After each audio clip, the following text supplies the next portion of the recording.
Seorang wanita yang bernama Cecilia terbangun dari tidurnya. Ia mengendap-endap mengemasi barang-barangnya tanpa sepengetahuan suaminya yang bernama Adrian.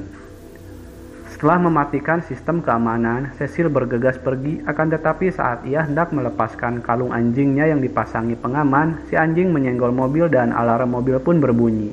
Sontak saja Cecil langsung berlari dan Adrian terbangun dari tidurnya. Hingga tiba Cecilia di seberang jalan, lalu datang sang adik untuk menjemputnya bebarengan dengan Adrian yang berusaha menahan Cecil pergi.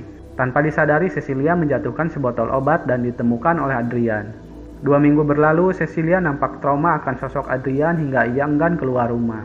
James selaku temannya selalu menenangkan Cecil dan juga Adrian tidak mungkin tahu dirinya ada di sana. Untuk mengambil surat pun Cecil merasa takut dan merasa diawasi oleh Adrian. Tak berselang lama, Emily adik Cecil datang untuk memberikan kabar dan Cecil sempat marah kepadanya karena takut Emily diikuti oleh Adrian. Rupanya Emily mendapat kabar bahwa Adrian telah tewas bunuh diri. Cecil merasa tak percaya berita itu karena ia mengenal Adrian dengan baik. Cecil pun menceritakan permasalahannya yang dimana Adrian mengendalikan penuh hidup Cecil, mulai dari bicara, pakaian, intinya ia dikekang. Serta Adrian selalu melakukan KDRT terhadapnya. Karena pelakuannya, Cecil enggan memiliki anak darinya hingga ia mengkonsumsi obat tertentu tanpa sepengetahuan Adrian. Itu sebabnya ia kabur dari rumah dan menghubungi Emily. Kini Cecil bisa dengan tenang mengambil surat di luar rumah. Ia juga mendapat surat dari seseorang. Rupanya pengacara dan juga adik Adrian akan menyampaikan pembagian warisan kakaknya yang dimana Cecil mendapat jatah 5 juta US dollar. Dengan uang diserahkan sejumlah 100.000 dolar tiap bulannya selama 6 tahun ke depan. Tentunya dengan syarat Cecil dilarang melakukan tindak kejahatan dan sebagainya.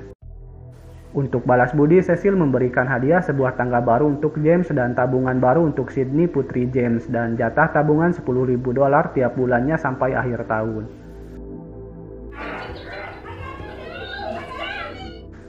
Saat sedang merapikan pakaian, Cecil merasa ada sesuatu yang mengawasi dirinya. Di pagi harinya, James akan bertugas dan ia seorang polisi. Cecil pun membangunkan Sydney yang masih tertidur dengan meninggalkan kompor yang menyala. Hampir saja terjadi kebakaran dan beruntung Sydney dengan tenang memadamkan api itu.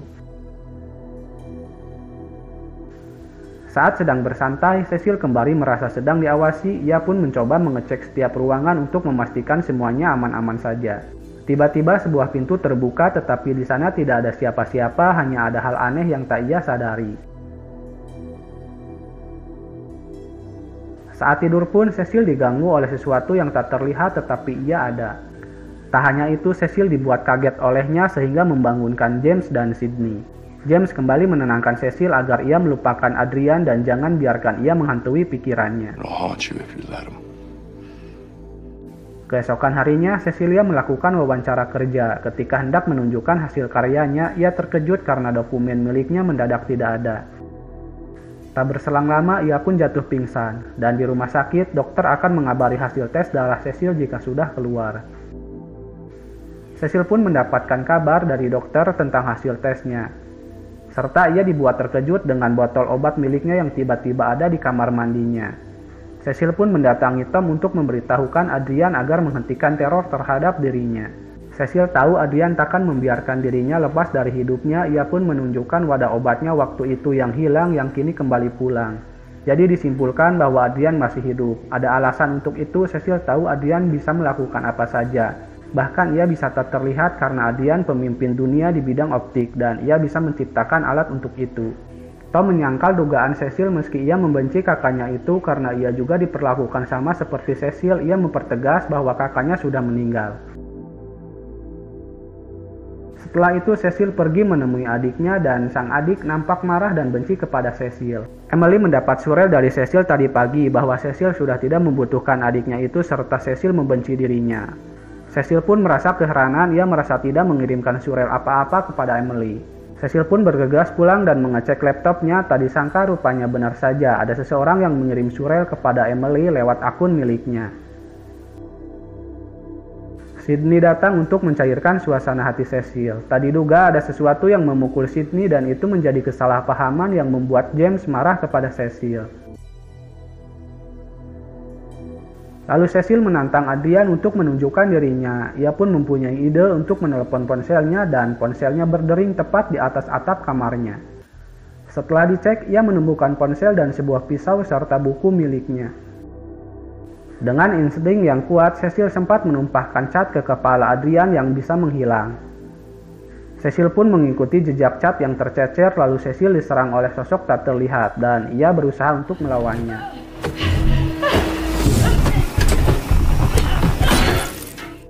Lalu Cecil pergi keluar dan memesan Grab untuk pergi dari rumah itu.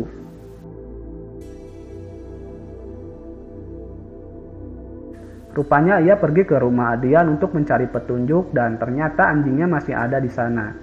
Serta Cecil menemukan kebenaran atas kecurigaannya selama ini, yaitu sebuah kostum tembus pandang milik Adrian. Si anjing menggonggong sesuatu lalu Cecil bergegas mengamankan kostumnya. Hingga tiba Adrian ke sana dan Cecil pun berlari melarikan diri. Cecil menelpon adiknya untuk memberitahukan kebenaran dan ia meminta Emily untuk menemui dirinya di tempat yang ramai. Setelah sampai, Cecil mencurahkan kasih sayangnya kepada Emily. Saat ia akan memberitahukan kebenaran tentang Adrian, tiba-tiba sebuah pisau menggorok leher Emily dan pisau itu langsung pindah ke tangan Cecil. Semua pengunjung histeris, begitupun dengan dirinya. Dan Cecil ditahan oleh polisi serta diberikan obat penenang karena ia terus meronta-ronta. Keesokan harinya, Cecil diinterogasi oleh James dan rekannya. Ada beberapa bukti kuat yang diperlihatkan dari surel hingga rekaman CCTV. Lalu Cecil ingin memberitahukan James sesuatu tapi tidak sekarang. Setelah itu Cecil mendapatkan kabar dari dokter polisi bahwa dirinya sedang hamil dan usia kehamilannya sekitar 1 bulan. Lalu Tom datang untuk menahan pembayaran jatah warisan Cecil karena ia melanggar aturan. Akan tetapi ada satu pilihan di mana semua kasus Cecil lenyap, yaitu Cecil setuju melahirkan dan kembali kepada Adrian. Sebenarnya Adrian tahu Cecil mengkonsumsi obat penunda kehamilan, namun dirinya telah menukarkan obat itu dengan yang lain. Dan Adrian selalu mengawasinya. Akan tetapi Cecil menolak tawarannya itu dan mengambil pulpennya saat Tom lengah. Di kamar tahanannya, Cecil mencoba melukai dirinya, akan tetapi Adrian menahannya. Rupanya itu hanya alibi saja. Cecil menyerang Adrian dan membuat para penjaga berdatangan dan mereka dihajar oleh Adrian. Di sini ada kesempatan Cecil untuk menembaknya, akan tetapi ia tidak melakukannya. Lalu Adrian pergi dan dikejar oleh Cecil. Di tengah hujan lebat, Cecil mencoba mencari jejak Adrian dan Adrian menyergapnya serta mengancam akan menyakiti Sydney. Lalu Cecil mencoba menghubungi James karena putrinya dalam bahaya. Setibanya di rumah James, Adrian langsung menyerang Sydney. Beruntung saja James datang dan kini ia menjadi sasarannya. Akhirnya Cecil tiba dan membunuh orang itu yang ternyata adalah si Tom.